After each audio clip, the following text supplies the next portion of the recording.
Hai teman-teman, kembali lagi bersama Ken Patar.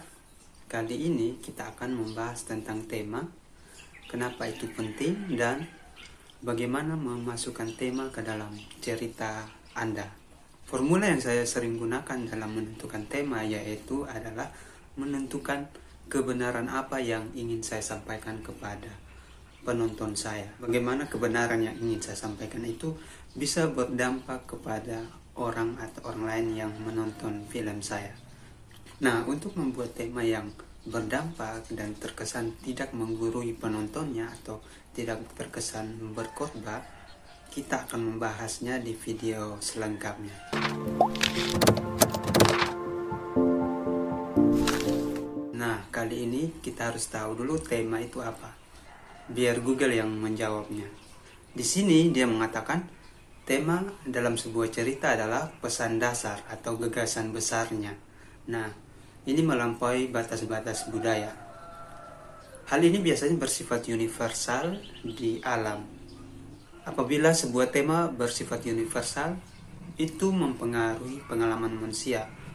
Atau dengan kata lain, tema cerita itu bisa disebut dengan kebenaran yang ingin disampaikan penulis kepada penontonnya. Karena kebenaran itu subjektif untuk setiap orang, jadi kita tidak usah terlalu memikirkan hal itu.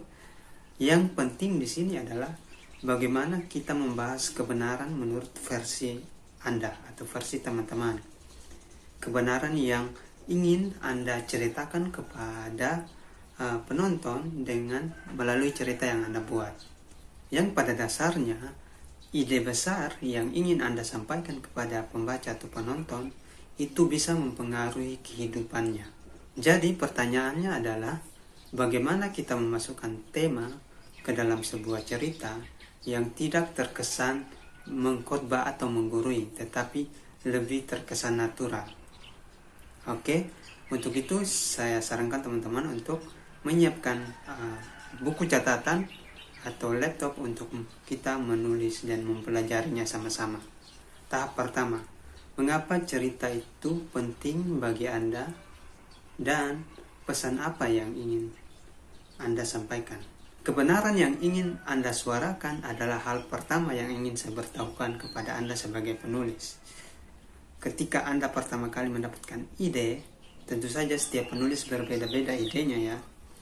Nah, pertanyaan yang lebih baik untuk ditanyakan kepada setiap penulis adalah mengapa cerita itu penting bagi penulis itu sendiri. Jika Anda tidak tahu mengapa cerita Anda itu penting bagi Anda, maka itu akan membuat proses menulis teman-teman bisa mengalami kendala. Anda tidak tahu mengapa Anda harus menghargai cerita Anda, serta kita mudah menyerah dengan hal-hal yang tidak ada nilainya bagi kita. Hal yang pertama yang Anda harus tanyakan kepada diri sendiri ketika Anda akan menulis sebuah cerita, bukan ceritanya seperti apa, tetapi itu tentang pertanyaan yang lebih kepada kebenaran apa yang ingin Anda sampaikan kepada orang lain. Ini lebih kepada momen ketika saya mendapatkan sebuah ide dan ide itu tuh penting untuk saya sampaikan kepada orang lain. Ketika momen itu kita mendapatkannya dan kita menghargai dan mengetahui betapa penting cerita ini untuk disampaikan kepada orang lain, maka di situ ada kekuatan untuk menulis dan bersemangat. Jadi, hal pertama yang ingin Anda sampaikan atau harus tanyakan kepada diri Anda sendiri ketika menulis sebuah cerita adalah mengapa cerita itu penting bagi Anda dan bagaimana atau pesan apa yang ingin Anda sampaikan. Jika pada titik ini Anda mungkin tahu kebenaran yang terlintas dalam pikiran, tuliskan. Ketika terurai dan dituliskan, maka ide tersebut bisa diingat dibandingkan dengan ketika kita tidak menuliskan ide tersebut. Setelah itu kita lanjut ke tahap yang kedua, yaitu membalikan kebenaran yang ingin Anda sampaikan. Buat protagonis mempercayai hal yang sebaliknya. Saya tahu Anda mungkin berpikir, kenapa membantah kebenaran yang sebenarnya, padahal itu yang ingin kita sampaikan. Namun sekarang kita membalikannya, membuatnya berlawanan di awal, tapi ini adalah proses semuanya berawal. Mengapa? Karena disinilah protagonis Anda melangkah dari proses perubahan keyakinannya, dan akan ada saat ketika dia menyadarinya, yang kita sebut dengan aha moment. Dia mulai menyadari kebenaran yang sesungguhnya. Disinilah cerita akan mulai menarik.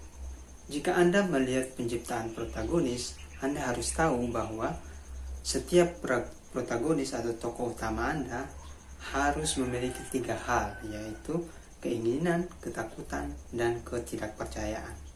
Keinginan dan ketakutan adalah konflik batin dari protagonis Anda.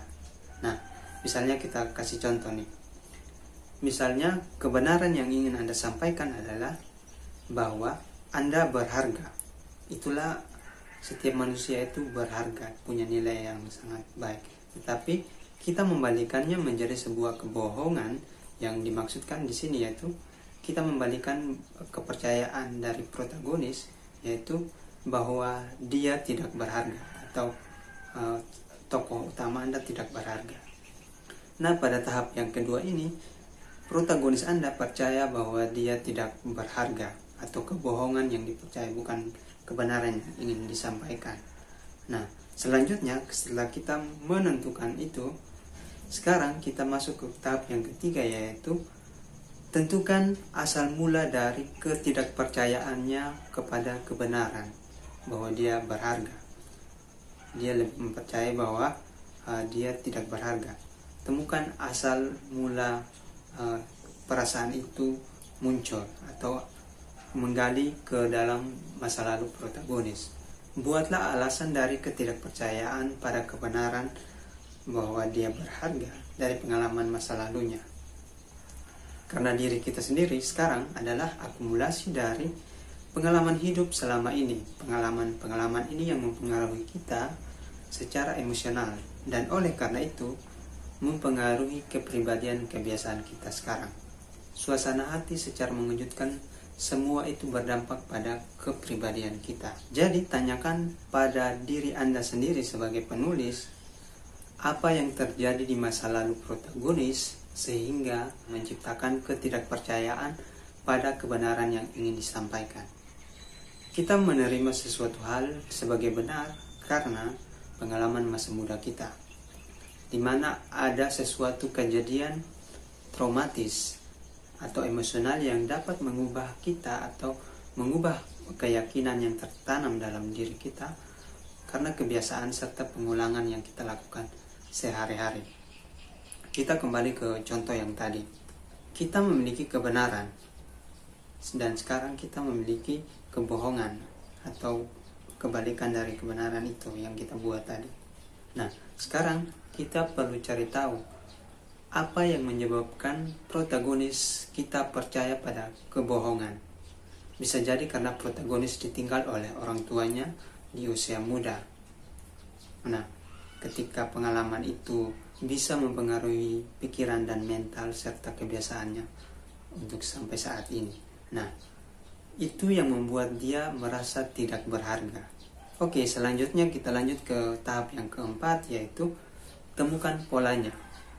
Yang dimaksudkan adalah protagonis kita bertindak sesuai ketidakpercayaannya terus-menerus.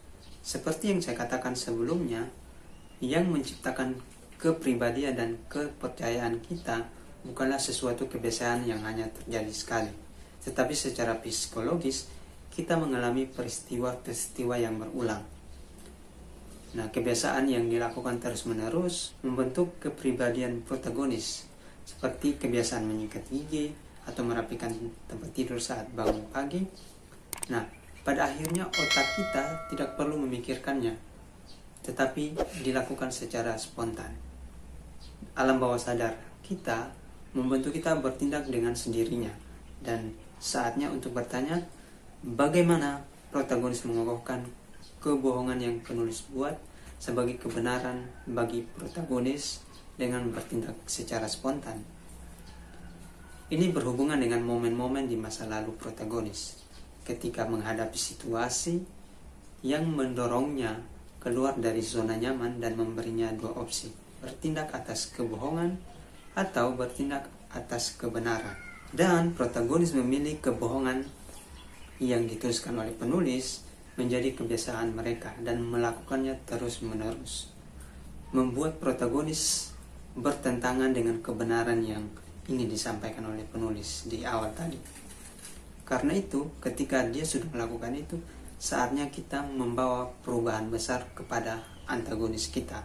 Saatnya kita membuat aha moment di mana protagonis kita mulai melihat kebenaran yang ingin disampaikan. Untuk melenyapkan kebohongan yang dia percaya selama ini dan membuat protagonis percaya akan kebenaran yang ingin kita sampaikan di awal tadi, perlu ada sesuatu hal besar yang mempengaruhi kehidupan protagonis, seperti musibah yang menuntun dia sadar tentang kebenaran yang sebenarnya. Dan tahap yang berikutnya, yang tahap kelima, yaitu mengatakan kebenaran. Buat momen yang menyadarkan protagonis kita.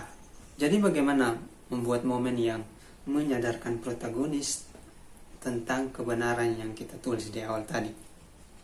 Biasanya itu dipicu oleh bencana atau tragedi yang dialami oleh protagonis Anda. Konflik batin dan konflik eksternal yang dialami protagonis sepanjang cerita, keputusan yang diambil berdasarkan rasa takut saat mempercayai kebohongan yang dia percaya tadi, menimbulkan semakin banyak kekacauan yang terjadi. Ketika kekacauan itu mencapai puncaknya, protagonismu akan menyadari kebohongan yang ia percaya tidak menyelesaikan masalah yang ia hadapi. Itu malah membuatnya semakin kacau. Disitulah momen protagonismu menyadari bahwa dia harus berusaha untuk memperbaikinya dan mulai mempercayai bahwa kebenaran yang disampaikan di awal tadi, yang dimaksudnya itu bahwa dia berharga. Dan akhirnya dengan mempercayai kebenaran yang ingin kita sampaikan di awal, perubahan-perubahan dalam hidupnya terjadi semakin baik. Sebuah cerita tidak hanya membahas apa yang terjadi, tetapi lebih kepada apa pengaruh kejadian dalam cerita yang dapat mengubah keyakinan protagonis tentang apa yang ia percayai, kebenaran yang sesungguhnya. Proses perjalanan protagonis dengan menguji kepercayaannya di awal dapat dilakukan dengan memberikannya dia rintangan-rintangan yang membuatnya dia keluar dari zona nyaman. Rintangan-rintangan itu akan mempengaruhi kepercayaan protagonis dan menyadari kebenaran yang sesungguhnya, yaitu pesan yang ingin kita sampaikan di awal tadi, yaitu tema itu sendiri. Ketika itu mempengaruhi kehidupan protagonis dan mengubah hidup protagonis, selamat, Anda berhasil menulis tema ke dalam cerita tanpa harus memberitahukannya kepada penonton. Oke, mari kita rangkum video ini sekali lagi. Yang pertama, tentukan kebenaran apa yang ingin kamu sampaikan. Yang kedua, baliklah kebenaran itu menjadi sebuah kebohongan. Kebohongan protagonis Anda ya. Yang ketiga, temukan asal mula kebohongan itu dari masa lalu protagonis. Yang keempat, carilah pola di mana protagonis membangun kebohongan itu sebagai kebenaran protagonis. Nomor 5, gunakan momen yang tepat untuk membawa perubahan protagonis agar mempercayai kebenaran. Itulah formula yang saya gunakan setiap kali menulis cerita, dan itulah cara menulis tema ke dalam cerita tanpa harus memberitahukannya. Oke, itu saja penjelasan kali ini. Jika ada yang kurang jelas bisa komen di bawah. Dan dari teman-teman, tema apa yang sering kali Anda pakai untuk membuat sebuah cerita? Jika Anda suka dengan video kali ini, tekan tombol like dan pastikan teman-teman mensubscribe channel saya agar mendapatkan pemberitahuan tentang video-video selanjutnya. Oke, sampai jumpa di video berikutnya. Bye-bye.